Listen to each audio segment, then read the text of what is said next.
Hello, my name is Sister Susan Francis Graham, and I am an apostle of the Sacred Heart of Jesus.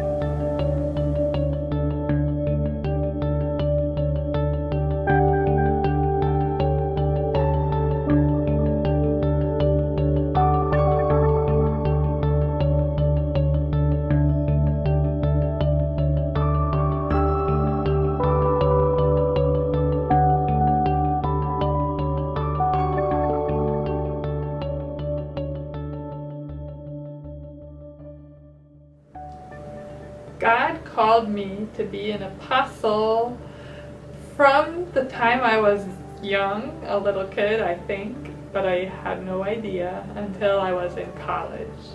I am so blessed because I grew up in a family where faith was just part of our regular life. We prayed before our meals, we went to church together, we talked about God as if God was there in our activities, and that felt very natural to me. I prayed before I went to bed at night, but I never imagined myself becoming a nun, mainly because I didn't really know what being a nun meant. I had this idea in my head that nuns were people who were afraid of facing life. So they would go away to a special house to just pray all day. So God had to slowly teach me what it meant to be consecrated to Him in the religious life. And that happened at college. I went to school at Creighton University in Nebraska, where I met the Jesuit priests, who are men consecrated to God in the spirit of St. Ignatius of Loyola. And St. Ignatius had this vision of being totally present to the world, of meeting people where they were and finding God in all things, whether it's your job, whether it's your studies, whether it's their time with friends, whether it's eating a meal, that God meets us there and that we can share God with other people in those moments. And that was the click for me, that, oh my goodness, I feel comfortable with finding God everywhere I am, and I want to share God with everyone. So that was the way God hooked me into being open to a call to religious life. And once I was open and listening, God speaks. So God invited me to look into religious life. And not knowing any nuns, I turned to Google. I found online the Apostles of the Sacred Heart of Jesus, my congregation, and learned through their website that our motto is, "The love of Christ impels us." Or you could say, "The love of Christ urges us onward." And that's from Scripture, from St. Paul's letter, second letter to the Corinthians. And that line, "the love of Christ urges us on," was the answer to a question I didn't even know I was asking myself, which was, why do I want to be a religious sister? That never was my plan. I thought I would be married with a family, working as a pharmacist, which is what I was studying in college. But when I saw that line, "the love of Christ urges us on," I thought, that's it. I have known Christ's love in my life so much, and it's urging me, it's pushing me forward to want to share that with other people. And I can do that so well as a consecrated religious, where my whole life is focused on getting to know Christ better and then sharing Him with others with the support of my other sisters in the community. So that's how God called me to be an apostle.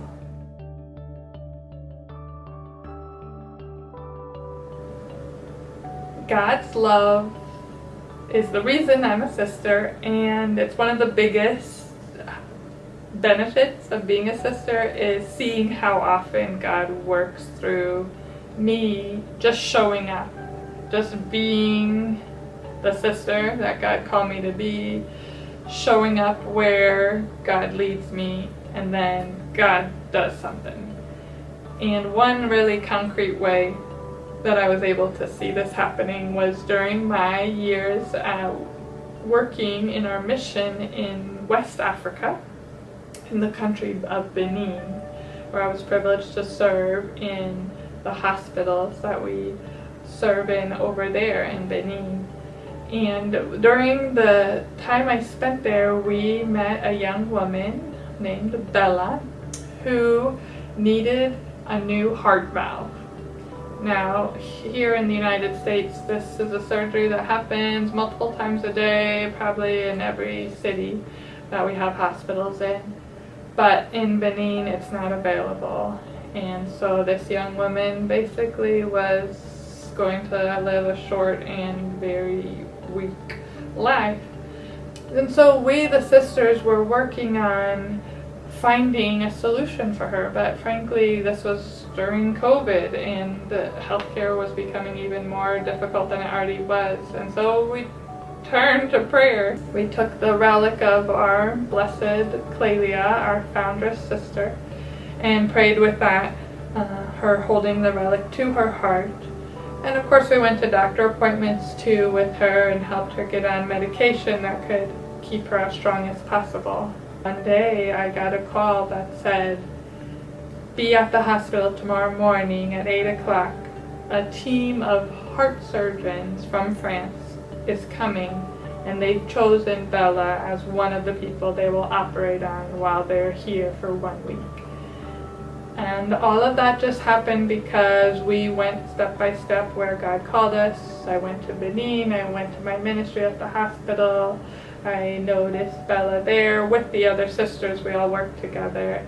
Got her to the hospital. She had the surgery and is now being able to live a healthy life where she can work as a seamstress in her profession. All because I showed up.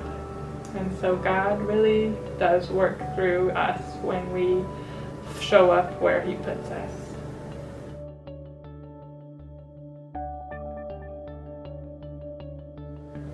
If you are considering religious life, I would say to you, do not be afraid. Do not be afraid. If you're anything like me, you will be confused, overwhelmed, scared that this thought even came into your head, or that somebody even suggested it to you, if that's what happened. Because God doesn't choose the person who already thinks they're perfect. And being a religious can seem like something that's only for perfect people. But that's not true. Being a consecrated religious for God just means that you agree that God is amazing and trustworthy, and that God has the possibility of filling up your heart more than you could imagine, and that you can share that overflowing grace. So don't be afraid if you hear the call, whether in the quiet of your prayer or whether somebody else you know is inviting you to consider religious life. Don't be afraid. Come and see what it is. See how your heart feels when you're with other sisters, when you're visiting different religious communities. The best way to know if this is the life God's calling you to is to try it out. And you will know in your heart a peace and a joy that you could not have even imagined if in fact God is calling you.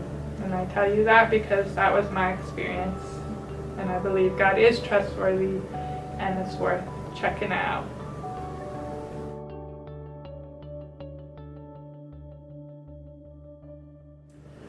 Blessed Clelia Merloni was the first sister of our congregation, the Apostles of the Sacred Heart of Jesus. She heard the call to found a congregation, and she answered that call, and here we are today, over 125 years later, more than that even. Clelia inspires me mainly because of the hard time that she had. She did not have an easy life. From the time she was little, life was hard for her. Life was hard. even after she started looking at different congregations to join, and after she founded our congregation, she had so many problems. They ran out of money, they got sued in court, there was infighting, and a lot of those things would have made me really discouraged. But I can look at Blessed Clelia and see how she looked at the troubles in her life and accepted that life can be hard, but that doesn't mean that God wasn't on her side. She prayed all the more intensely for God's support, and she kept trying to live out her vocation, her call to serve others and to make better known Jesus' Sacred Heart. So Blessed Clelia really inspires me to push back against discouragement in life and to walk through those hard times with a confidence that God is still moving my life, my story forward for His greater glory.